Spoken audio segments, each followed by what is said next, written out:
Breaking news చూస్తున్నారు. Trump కి మరో బిగ్ షాక్ ఇచ్చింది రష్యా.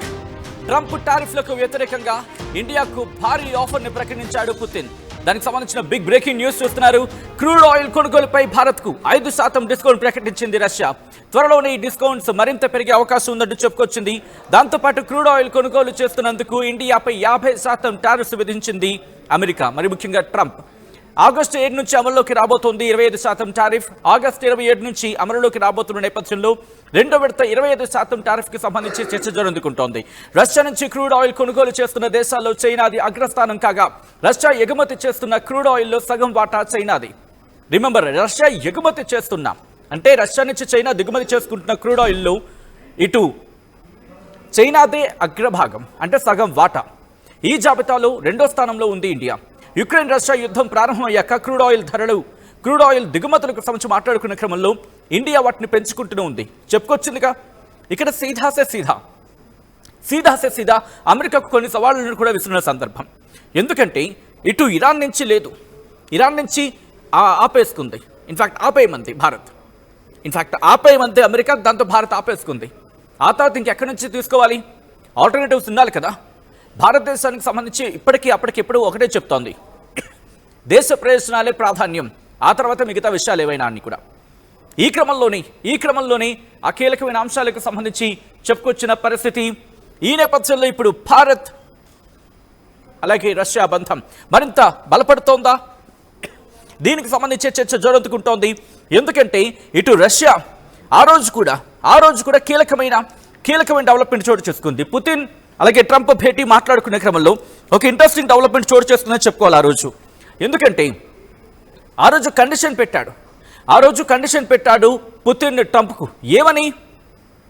నువ్వు భారత్ మీద టారిఫ్స్ తగ్గించాలని చెప్పి. వెంటనే దాని ఇంప్లికేషన్ మనం చూసాంగా. ఇప్పుడైతే ఎటువంటి టారిఫ్స్ లేవని చెప్పి నిన్న వైట్ హౌస్ కూడా మాట్లాడిన సందర్భం.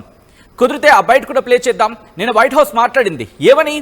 ఇటు భారత్ మీద ప్రెషర్ పెట్టడానికి రష్యాను ఉపయోగించాలని చెప్పి white house press secretary Carolina లెవిట్ ఆమె మాట్లాడుకొచ్చారు.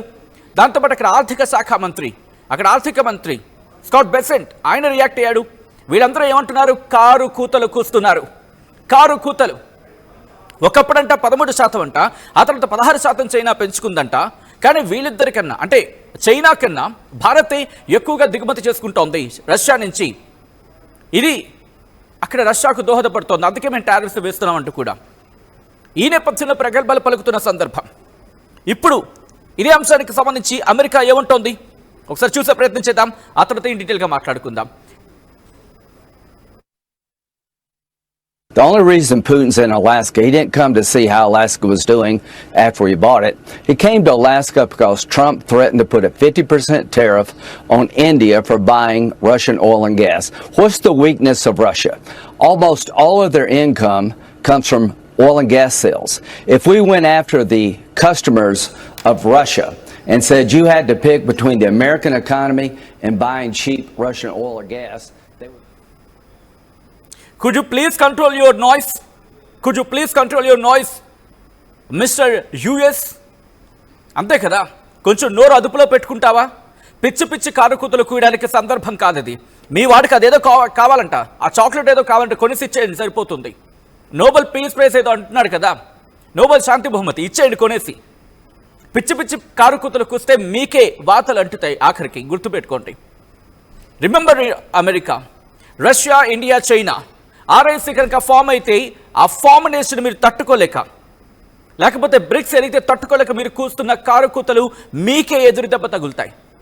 మీకు ఎన్ని రోజులు టైం పట్టింది? రిమెంబర్, మీకు ఎన్ని రోజులు టైం పెట్టిందో question your self how much time that you have taken to answer the question from a press.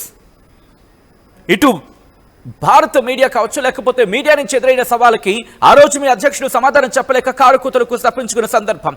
ఇన్నాళ్ళకు మీరు మాట్లాడతారా? నిన్న మీ ఆర్థిక శాఖ మంత్రి మాట్లాడతాడు, నిన్న మీ ప్రెస్ సెక్రటరీ మాట్లాడుతుంది. బుర్రుండి మాట్లాడుతున్నారా? చైనా కొంటోందని చెప్పి ఎప్పుడో ప్రశ్నించిన సందర్భంలో ఇంకా 8 గంటలే అయింది కదా అని చెప్పి మీ అధ్యక్షుడు మాట్లాడిన ఎన్ని రోజుల తర్వాత మీరు మాట్లాడారా? మిమ్మల్ని ఇక్కడి నుంచి ఏకవచనంతో పిలవాల్సిన సందర్భమే. ఎందుకంటే మర్యాద అనేది ఇచ్చి పుచ్చుకుంటే బాగుంటుంది. లేకపోతే ఈరోజు పాకిస్తాన్కి పట్టిన గతి రేపు మీకు పడుతుంది. మీరు భయపడుతున్నారు. చైనా ఎక్కడ బాండ్లు వెనక్కి తీసేసుకుంటుందో అని చెప్పి భయపడుతున్నారు. చైనా బాండ్లు తీసుకుంటే మీ అమెరికా కుదేలైపోతుంది. అందుకు మీరు చైనాకు వంగి వంగి వణకాలు పెడుతున్నారు. మీ బుద్ధి ఎవరికి తెలియదు, మీ బతుకులు ఎవరికి తెలియదు. మొత్తం ఎక్కువ మాట్లాడితే మీ చిట్టా పద్దంతా బయటకు తీస్తుంది భారత్. గుర్తుపెట్టుకోండి, మీ బతుకంటే ఏంటో చూపిస్తుంది. మీరు బెదిరిస్తారా? సిగ్గుందారా మీకు? మీకు అసలు సిగ్గుందా? మీ బెదిరింపులకు భయపడే రకం కాదు, గుర్తుపెట్టుకోండి. కావస్తే గంజన్న తిరిగి బతకగలదు భారత్. మీరు తిరిగి బతకగలరా? ఆలోచించుకోండి. పిచ్చి పిచ్చి కారుకూతలు కూస్తాయి. ఎందుకంటే మీరు నిన్నేమంటున్నారు? ఒకప్పుడు 13% కొనింది, ఇప్పుడు 16% కొంటుందని చెప్పి. ఎవరిని? చైనాను ఉద్దేశించి. ఆ తర్వాత భారత్ అంటున్నారు. భారత్ 40% తీసుకుంటుంది, మీకు ఆ విషయం తెలుసు. కానీ ఎందుకు తీసుకుంటుందో కూడా క్లారిటీ ఇచ్చింది. అప్పుడు కూడా మీరే కదా అంది, డైవర్సిఫికేషన్ చేయండి లేకపోతే క్రూడ్ ఆయిల్ రేట్లు పెరిగిపోతాయని చెప్పి. ఇదే అంశాన్ని భారత్ కూడా అధికారికంగా చెప్పుకొచ్చింది కదా. ఆ రోజు పేరున మీ మాటలు అవాకులు చవకలు ఈరోజు చచ్చిపోయాయా? చచ్చిపుచ్చి మొహాలు వేసుకొని పిచ్చి పిచ్చి మాటలు మాట్లాడితే పుచ్చి పగిలిపోయే సమాధానం ఇస్తుంది భారత్. గుర్తుపెట్టుకోండి. మీకు నోరుంది కదా అని చెప్పి ఎడాపెడా బాగితే సమాధానం చెప్పే సత్తా లేకపోతే నోరు మూసుకుని మోనను కూర్చోండి. మాకు వదిలేండి, మేము ప్రపంచాన్ని ఎలా నడిపించాలో మేము చూసుకుంటాం. ప్రపంచాన్ని ఎలా నడిపించాలో మాకు తెలుసు. 150 కోట్ల మంది జనాభాను నడిపించుకుంటున్న దేశం, గర్వంగా చెప్పుకుంటాం. ఈ నేపథ్యంలో ఒక్కసారి మా ప్రతినిధి కళ్యాణ్ దగ్గరికి వెళ్లే ప్రయత్నం చేస్తున్నాను. ఎందుకంటే వీళ్ళు కూస్తున్న కారుకుత్తలకు జరుగుతున్న వాస్తవాలకి డీటెయిల్గా మాట్లాడుకునే ప్రయత్నం చేద్దాం. కళ్యాణ్, ఒకప్పుడు ఇప్పటికే డిస్కౌంట్ రేట్కి మనకి ఇస్తోంది క్రూడ్ ఆయిల్ రష్యా. ఇప్పుడు 5% ఎక్స్ట్రా ఇవ్వడాన్ని ఇటు ట్రంప్కి ఒక చావు దెబ్బ కొట్టడి భావించాలా? మనం చూస్తే కనుక ఇప్పుడు రష్యా ఏదైతే 5% డిస్కౌంట్, అంటే యూఎస్ కి సంబంధించి క్రూడ్ మీద 5% ఇది ఒక కమర్షియల్ సీక్రెట్ అని చెప్పుకోవచ్చు. దాని ద్వారా మనకు వచ్చే బెనిఫిట్ ఏంటనేది ఒకసారి చూస్తే కనుక ప్రతి బ్యారెల్ పైన మనకు ఒక $3 రేటు తగ్గే అవకాశం ఉంది. దీంతో ఇండియన్ ఆయిల్ కార్పొరేషన్ ఐఓసి, దాంతోపాటు భారత్ పెట్రోలియం కార్పొరేషన్ BPCL ఏదైతే ఉందో ఈ రెండుకు సంబంధించి పర్చేసెస్ జూలైలో ఆపేశారు. ట్యారిఫ్ స్టార్ట్ అయిన తర్వాత జూలైలో పర్చేసెస్ ఆపారు. కానీ ప్రస్తుతానికి ఇప్పుడు నెక్స్ట్ సెప్టెంబర్ అక్టోబర్కి ఆర్డర్స్ ని ఇప్పుడు ఇష్యూ చేస్తారు. సో సెప్టెంబర్ అక్టోబర్ నుంచి మనకు ఫ్యూయల్ మళ్ళీ వచ్చేస్తుంది, ఈ ప్రైస్ కి అప్లై అవుతుంది. సో అమెరికా గురించి ఒక్కసారి మాట్లాడుకుంటే కనుక వాళ్ళు మన రష్యా నుంచి మేమైతే ఏదైతే ఆయిల్ కొంటున్నాం దానివల్ల వార్ అనేది కంటిన్యూ అవుతుంది. వార్ కి మీరే ఫ్యూయల్ చేస్తున్నారని చెప్పి ఇప్పటిదాకా ఆరోపించుకుంటూ వచ్చారు. కానీ వాస్తవానికి మనం చూస్తే కనుక చైనాతో కంపేర్ చేస్తే చైనా కంటే తక్కువ ఫ్యూయల్ మనం ఇంపోర్ట్ చేస్తున్నాము. మన టోటల్ ఇంపోర్ట్స్ లో 38% రష్యా నుంచి ఉంది ప్రస్తుతానికి. కానీ చైనా మనకంటే ఎక్కువ శాతం రష్యా నుంచి ఇంపోర్ట్ చేసుకుంటుంది. దాన్ని మాత్రం అమెరికా దాన్ని యాక్సెప్ట్ చేయట్లేదు, ప్లస్ దాన్ని పట్టించుకోవట్లేదు. మీరు చెప్పిన పాయింట్ సేమ్, బాండ్స్ ఏమవుతున్నాయో బాండ్స్ కి సంబంధించి తలొగ్గి అమెరికా ఇలాంటి డిసిషన్ తీసుకున్నట్టు అది ఓపెన్ సీక్రెట్ అందరికి. ఇంకో పక్కన ట్రంప్ గురించి మనం మాట్లాడుకుంటే ఒక మ్యాడ్ మ్యాన్ థియరీ ఫాలో చేస్తున్నాడు. అంటే ఏంటంటే ఆయనకి ఏం కావాలనేది ముందే ఆయన ఇలా ఆంక్షలు విధించి తర్వాత ఏదో బేరసారాలకు వచ్చేసి, అంటే ఎక్స్చేంజ్ లో ఏమి ఇవ్వకుండా ఎదుటి వాళ్ళ నుంచి ఎలా పని చేసుకోవాలనేది ఇప్పుడు ట్రంప్ చేస్తున్న పని బేసికలీ. సో ముందే ఆంక్షలు పిచ్చి పిచ్చిగా విధించేసి దాని తర్వాత కొంచెం తగ్గించేసి అతనికి యాక్చువల్గా ఏం కావాలో అది తీసుకునే ప్రయత్నం చేస్తున్నాడు ట్రంప్. అదే మ్యాడ్ మ్యాన్ థియరీ అదే ఫాలో చేస్తున్నాడు ఇప్పుడు కూడా. కానీ దానివల్ల మనకేం పెద్దగా ఎఫెక్ట్ అయితే లేదు. మనం చూస్తే కనుక ఒకసారి ట్రేడ్ ఎక్స్పోర్ట్స్ కి సంబంధించి మనం చూస్తే ఏప్రిల్ నుంచి జూలైకి మధ్య ఎంతైతే మనం సరుకులు పంపించాలో అమెరికాకి మామూలుగా ఎంత సరుకులు పంపిస్తామో దానికి 21% జంప్ అయినాయి ఆ ఎక్స్పోర్ట్స్ అన్ని. ఆల్మోస్ట్ $33.5 బిలియన్ కి సంబంధించిన ఎక్స్పోర్ట్స్ ని పంపించారు ఇప్పటిదాకా. సో ఆగస్టు 27 నుంచి కనుక ఆ టారిఫ్స్ మళ్ళీ, అంటే ఇంకొక 25% ఏదైతే ఇస్తా అంటున్నాడో ఆ టారిఫ్స్ కనుక మళ్ళీ ఇంక్లూడ్ చేస్తే అప్పుడు అంటే ఎఫెక్ట్ ఉండే ఛాన్సెస్ ఉంటుంది. కాబట్టి ముందే అంత ఎక్స్పోర్ట్స్ అనేది చేసినట్టు మనకు చాలా క్లియర్ గా తెలుస్తుంది. రానున్న రోజులు కూడా ఏంటి అంటే టెక్స్టైల్స్, జెమ్స్, జ్యువెలరీ, లెదర్, అలాగే ఆక్వాటిక్ ఫిషరీస్ కి సంబంధించి ఫ్రోజన్ ఫిష్ ఏదైతే ఫిష్ ఉందో మన తెలుగుకు సంబంధించింది కూడా. సో వీటి మీద ఎఫెక్ట్ పడుతుంది. ఆటో కాంపోనెంట్స్ మీద కొంచెం ఎఫెక్ట్ పడే అవకాశం ఉంది. ఇది ఓవరాల్ గా మనం చూస్తే కనుక రష్యాకి సంబంధించిన వాళ్ళు కూడా ఏం చెప్తున్నారు, డబుల్ స్టాండర్డ్స్ ని అమెరికా ట్రంప్ కానీ అమెరికా కానీ డబుల్ స్టాండర్డ్స్ ని చూపిస్తున్నారు. వాళ్ళు ఇంపోర్ట్ చేసుకుంటున్నారు, ఎక్స్పోర్ట్ చేసుకుంటున్నారు, వాళ్ళు చేసుకోవాల్సిన అన్ని చేసుకుంటున్నారు. కానీ ఇండియన్ పాయింట్అవుట్ చేస్తున్నారు ప్రస్తుతానికి. సో ఇది డబుల్ స్టాండర్డ్స్ అని చెప్పేసి రష్యాకి సంబంధించిన ఫారెన్ మినిస్ట్రీకి సంబంధించి కూడా ఈ స్టేట్మెంట్ వచ్చింది. ప్రస్తుతానికి మనం ఇంకొకసారి చూస్తే కనుక రష్యా నుంచే మనము చమురుని దిగుమతి చేసుకోవట్లేదు. 38% రష్యా నుంచి చేసుకుంటున్నాం, మిగతా 62% వేరే దేశాల నుంచి చేస్తున్నాం. మనం పొటెన్షియల్ అంటే ఇంకా వేరే ఏ దేశాల నుంచి తీసుకోవచ్చు అన్న దృష్టిలో కూడా ప్రభుత్వం పనిచేస్తుంది. ఇరాక్, సౌదీ అరేబియా, అలాగే యునైటెడ్ అరబ్ ఎమిరేట్స్ నుంచి కూడా మనం ఇంకా చమురుని దిగుమతి చేసుకునేలాగా ప్లాన్ చేసుకుంటుంది గవర్నమెంట్. అయితే పద్ధతిలోనే ముందుకెళ్తున్నట్టు మనకు తెలుస్తుంది. సో జియో పొలిటికల్ ప్రెషర్ అనేది మన మీద ఉండకుండా ఏం చేయాలో దానికి కావాల్సిన స్టెప్స్ అన్ని కూడా ముందుకు తీసుకెళ్తున్నారు, మనకు చాలా క్లియర్ గా తెలుస్తుంది. సో ఆన్ ఆల్ ఈ 5% డిస్కౌంట్ ఏదైతే రష్యా మనకు ఒక సీక్రెట్ కమర్షియల్ సీక్రెట్ పరంగా మనకు ఏదైతే ఇస్తుందో అది మంచి తరుణమే. We have to welcome it. End of the day మనకు ఇండియన్ ఆయిల్ కార్పొరేషన్ అలాగే భారత్ పెట్రోలియం కార్పొరేషన్ కావచ్చు, వీటన్నిటికి సంబంధించి దిగుమతులు మీద ప్రతి బ్యారెల్ మీద $3 అయితే మనకు ఖచ్చితంగా తగ్గుతుంది. దాన్ని ఎఫెక్ట్ ఇంటర్ మన ఎకానమీ అయితే బూస్ట్ అయ్యే ఛాన్సెస్ ఉంటాయి. ఇప్పుడు జిఎస్టీకి సంబంధించి కొత్త రిఫార్మ్స్ ఏదైతే తీసుకొస్తున్నారో దానివల్ల కొంత షార్ట్ టర్మ్ పీరియడ్ దాకా మన ఎకానమీకి కొంచెం లాస్ ఉంటుంది, కానీ లాంగ్ టర్మ్ పీరియడ్ లో చాలా మంచి benefit.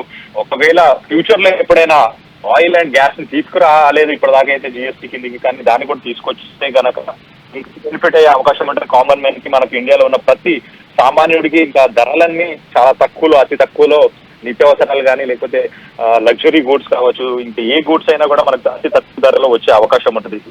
So end of the day economy wise it is a very big boost to India. ఇటు మనం స్టాక్ మార్కెట్ చూసుకున్నా కూడా స్టాక్ మార్కెట్ కూడా చాలా బూస్ట్ అయింది. ఏదైతే ఇండిపెండెన్స్ డే రోజు జిఎస్టీ సంబంధించి ఏదైతే రిఫార్మ్స్ గురించి ప్రధాని మోదీ ఏదైతే స్టేట్మెంట్ ఇచ్చారో దాని తర్వాత మనం చూస్తున్నాం ఆగస్టు 18 నుంచి మార్కెట్ లో స్టాక్స్ అన్ని చాలా మంచిగా ప్రోగ్రెసివ్ గా ఉన్నాయి, చాలా మంచి గ్రోత్ రేట్ కూడా చూపిస్తున్నాయి. అంటే బేరిష్ నుంచి బుల్లిష్ మార్కెట్ గా మారిపోయింది. సో ఆన్ హోల్ అయితే ఇట్స్ వెరీ గుడ్ ఆపర్చునిటీ ఇండియాకి మంచి ఎకానమీ బూస్ట్ చేసుకోవడానికి ఓవరాల్ గా. సచిన్.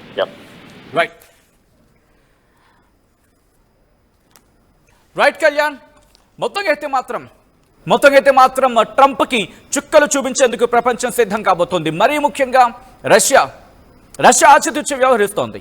నువ్వు దిమ్మ తిరిగేలా సమాధానం ఇవ్వాలనుకుని సిద్ధమైతే కనుక ఎలా ఉంటుందో చూపిస్తోంది. రష్యా ఆల్రెడీ డిసైడ్ అయ్యింది, చాలా వ్యూహాత్మకంగా అడుగులు వేస్తోంది. ఇన్నాళ్ళు పెద్దన్న అన్నావు కదా, ఆ పెద్దన్న పాత్ర నువ్వు ఒక 2-3 మెట్లు దిగి, 2-3 కాదు ఏకంగా మొత్తం మెట్లని దిగిపోతున్నావు, రోజుకి ఎంత దిగజారిపోతున్నావు. అందుకే ఈ క్రమంలోని ఒక మాట చెప్పే సమాధానం ప్రయత్నం చేయి. అమెరికా కనీసం సమాధానం చెప్పే ప్రయత్నం చేయి. ఇదే రష్యా నుంచి ఒక గొట్టాన్ని వేసుకున్నారుగా నేరుగా, సాధారణంగా పైప్ లైన్ అనొచ్చు కానీ నా వాడుక భాషను ఉపయోగిస్తా. ఒక గొట్టాన్ని వేసుకున్నారుగా, ఆ గొట్టాన్ని కట్ చేసేయి. నీ యూరోపియన్ యూనియన్ దేశాలని, యూరోప్ అంతా కలిసి నీ దగ్గరకు వచ్చింది కదా, ఆ గ్యాస్ సరఫరా ఆపేసేయి. మరి అక్కడి నుంచి కొనుగోలు చేస్తున్నారు కదా, మరి నువ్వు కూడా వాణిజ్యం చేస్తున్నావుగా, ఎప్పుడుకో 10% అయితే ఉందిగా సబ్జెక్ట్ టు ద కరెక్షన్. మరి నీ మీద నువ్వెంత టారిఫ్ వేసుకుంటావు, నీ మీద నువ్వెన్ని సుంకాలు వేసుకుంటావు, లేకపోతే ట్రంప్ నువ్వు కడతావా సుంకాలని? అనౌన్స్ చేయి, దమ్ముంటే, అంత ధైర్యం ఉంటే నువ్వు అనౌన్స్ చేయవయ్యా. భారత్ మీద పడి ఏడవడానికి కరెక్ట్గా అనువు దొరికిందని చెప్పి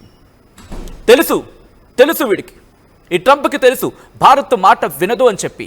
అందుకే నిన్న క్యారోలినా లివిట్ ప్రెస్ సెక్రటరీ మాట్లాడుతున్న సందర్భం కూడా అదే అంటోంది ఆవిడ అంటోంది. అంతకుముందు ఫినాన్స్ మినిస్టర్గా మాట్లాడుకుంటారు కదా అక్కడ ఆర్థిక శాఖ మంత్రి స్కాట్ బెసెంట్, ఆయన కూడా అదే అంటాడు. భారత్ గురించి సమాధానం చెప్పాలంటే వీళ్ళు చాలా అలవోకగా చెప్పేస్తున్నారు. అదే చైనా గురించి మాట్లాడండి అంటే ఒక్కొక్కడికి దిమ్మ తిరిగిపోతుంది. చైనా గురించి మాట్లాడే భయం వేస్తుంది. ఎందుకో తెలుసా, మొన్నే బెదిరించింది. జస్ట్ నేను ఎగ్జాంపుల్ చెప్పే ప్రయత్నం చేస్తాను ఎందుకు ఇంతలా అమెరికా బెదిరిపోయింది. దాని ఇంపాక్ట్ ఏంటంటే ఏకంగా 240% పైగాను టారిఫ్స్ వేశాడు కదా. ఇప్పుడు ఎంత దిగిందో తెలుసా, చైనాకి 30% టారిఫ్, కేవలం 30%. అదే జపాన్ విషయంలో ఏం జరిగింది, జపాన్ పాపం లొంగిపోయింది, మిగిలిన దేశాలు కూడా పాపం లొంగిపోయాయి. కాబట్టి అలాగే భారత్ కూడా లొంగిపోతుంది అనుకున్నాడు. చైనా లొంగలేదు, లొంగదీసింది. 240% టారిఫ్స్ వేసిన ట్రంప్ని మెడలు వంచింది. మెడలు కాదాక వెన్ను కూడా వంచింది. నువ్వు ఎక్కువ ఓవర్ యాక్షన్ చేస్తే నీ బాండ్లను వెనక్కి తీసుకుంటాం, అప్పుడు నీ ఆర్థిక వ్యవస్థ కుదేలవుతుంది. పెద్దన్న అనే పాత్రకు ఇంత పెద్ద కన్నం పడుతుందని చెప్పి. అందుకే ఎక్కడ చైనా విషయంలో ఎక్కడ మాటలు ఒకప్పుడు ప్రేలాపన పేలాడు కదా, ఇప్పుడు అటువంటి ప్రేలాపన లేదు. చాలా చాలా పొందిగ్గా మాట్లాడుతున్నాడు ఈ సో కాల్డ్ పెద్ద ఆయన. ఇప్పుడు మొన్న నేను జెలెన్స్కీ వెళ్ళినప్పుడు కూడా నవ్వుతూ నిన్ను ఎత్తాలి పొగడాలి.